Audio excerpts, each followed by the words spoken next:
আসসালামু আলাইকুম ওয়া রাহমাতুল্লাহি ওয়া বারাকাতুহু।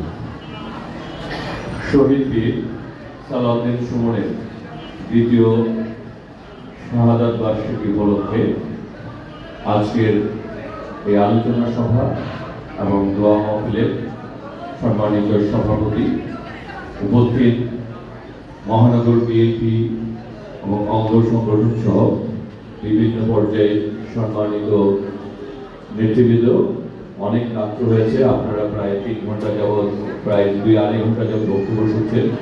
এই জন্য সকলের নাম বলছি না। উপস্থিত রয়েছেন শহীদ পরিবারের সদস্যবৃন্দ, এলাকার বিভিন্ন পর্যায়ে সম্মানিত উপস্থিতি, সবাইকে অনেক অনেক কৃতজ্ঞতা এবং ভালোবাসা জানাচ্ছি। স্বাধীনতা যেমনিভাবে আমাদের জন্য একটি অর্জন, শহীদ প্রেসিডেন্ট জিয়াউর রহমান স্বাধীনতা ঘোষণার মাধ্যমে আমরা যেমনিভাবে পেয়েছিলাম একটি দেশ, একটি পতাকা, একটি মানচিত্র, তেমনিভাবে জুলাই আমাদের আরেকটি অর্জন।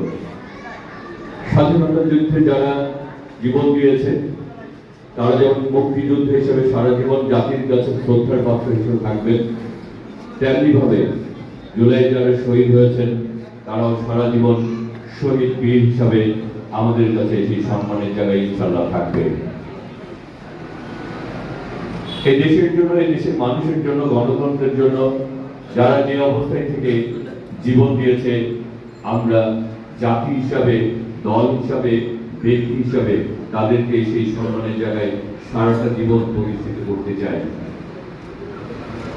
12ই ফেব্রুয়ারি নির্বাচনের পর আপনাদের ভোটের মাধ্যমে নির্বাচিত মাননীয় প্রধানমন্ত্রী জনাব তারেক রহমান, তিনি বাংলাদেশের প্রধানমন্ত্রী হয়েছেন ঠিকই, কিন্তু তিনি বাংলাদেশের মানুষের একজন বড় সেবক হিসাবে নিজেকে আবির্ভূত করেছেন। তিনি আজকে বাংলাদেশের ইতিহাসে একমাত্র প্রধানমন্ত্রী যিনি 16 ঘন্টা তার কর্মকাণ্ড পরিচালিত করে থাকেন। সকাল 9টা থেকে রাত 9টা পর্যন্ত যিনি সরকারি কর্মকাণ্ড, রাজনৈতিক কর্মকাণ্ড, দেশ এবং দেশের মানুষের জন্য যিনি কর্ম পরিচালনা করে থাকেন। আমরা যখন বিভিন্ন ক্যাবিনেট মিটিং এ, বিভিন্ন সভায় আমাদের মাননীয় প্রধানমন্ত্রীকে জিজ্ঞেস করেন, তখন তিনি সেই কথাটি বলেন, সেটি হচ্ছে, তোমরা এই অল্প থেকে না হাঁপিয়ে যাও।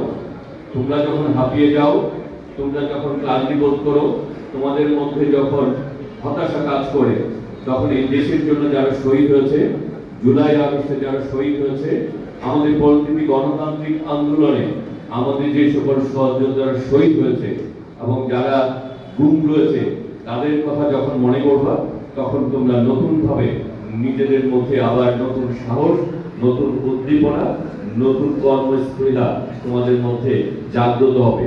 আসলে এই কথাটি সত্য।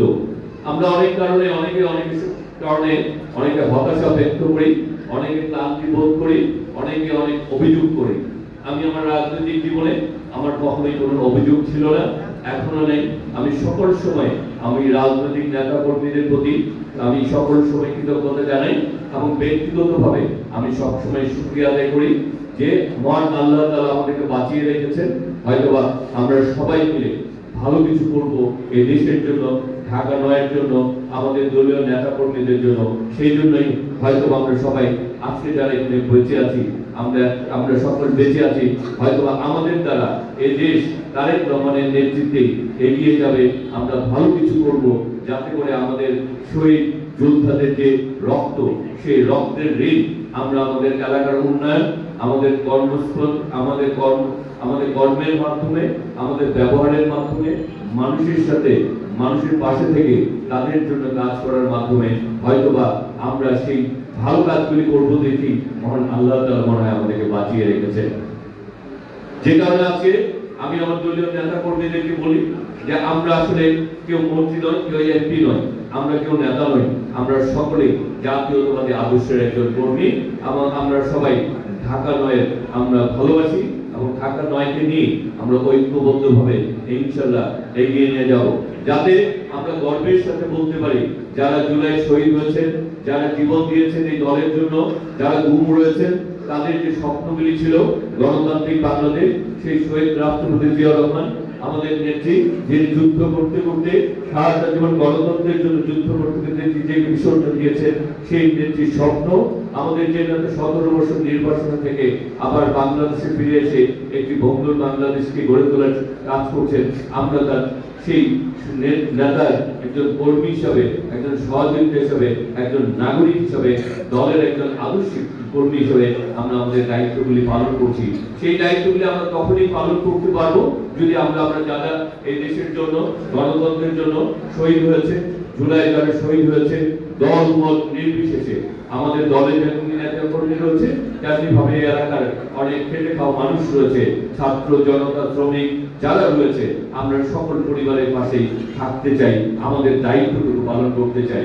ব্যস্ততার কারণে অনেক সময় অনেকের পাশে সঠিক অনেক সময় দেওয়া সম্ভব হয় না, কিন্তু যখনই আমার কাছে আমার কানে শহীদ পরিবারের কথা আসে, গুম পরিবারের কথা আসে, আমাদের সহযোদ্ধাদের কাজের কথা আসে, যাদের ঋণের মাধ্যমে, যাদের রক্তের বিনিময়ে আজকে আমি হাবিবুর রশিদ হাবিব এমপি হয়েছি, মন্ত্রী প্রতিমন্ত্রী হয়েছি, তাদের আমি মনে করি তাদের কাছে আমি ঋণী। তাদের কাছে শুধু আমি না, আমার দল, আমার দেশ, এই দেশে এই এলাকার মানুষ ঋণী। সুতরাং আমরা তাদের পাশে থেকে তাদের পরিবারকে সকল শ্রদ্ধা জানিয়ে, তাদের দুঃসময়ে যারা যে সময় কাটিয়েছে, আগামী দিনে তাদের পরিবারকে কিছু ভালো কিছু দিয়ে আমরা যাতে তাদের সেই পুরোপুরি অভাব কখনোই আমরা কাটাতে পারবো না, কারণ এটি সম্ভব না। যে পরিবার থেকে হারিয়ে যায় সেই পরিবারই জানে সে হারানোর ব্যথা কত কষ্টকর। সুতরাং কিন্তু আমরা আমাদের ব্যবহার, আমরা কর্মের মাধ্যমে তাদের পাশে থেকে আমরা যদি তাদেরকে কিছুটা আমরা তাদের সেই হারানোর বেদনা কিছুটা যদি লাঘব করতে পারি, তারপরে তার পরিবারগুলি বেঁচে থাকবে আমাদের ভালোবাসায়। আমরা সেই ভালোবাসায় তাদেরকে সম্পৃক্ত করতে চাই।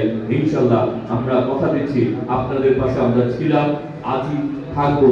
আপনাদেরকে আমরা আমাদের শ্রদ্ধার জায়গায় রেখেই আগামী দিনে তারেক রহমানের নেতৃত্বেই আমরা আমাদের বাংলাদেশকে এগিয়ে নিয়ে যাবো, ঢাকা 9কে এগিয়ে নিয়ে যাবো, সেই প্রত্যাশাই আপনাদের কাছে ব্যক্ত করছি।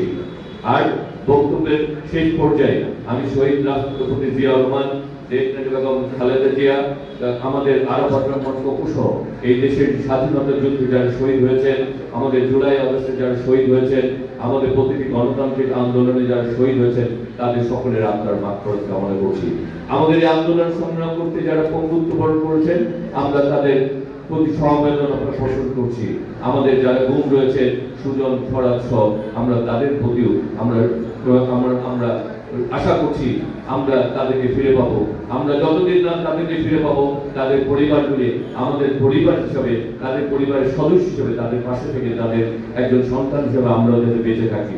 আর আজকে এখানে নূরজাহান জনি বাবা রয়েছেন, আমি বলবো আপনি আপনার সন্তানকে ফিরে পাবো না, তবে আপনার সন্তান আমাদের মাঝে বেঁচে থাকবে একজন শহীদ বীর হিসাবে, আমরা সেই কথা আপনাকে দিচ্ছি।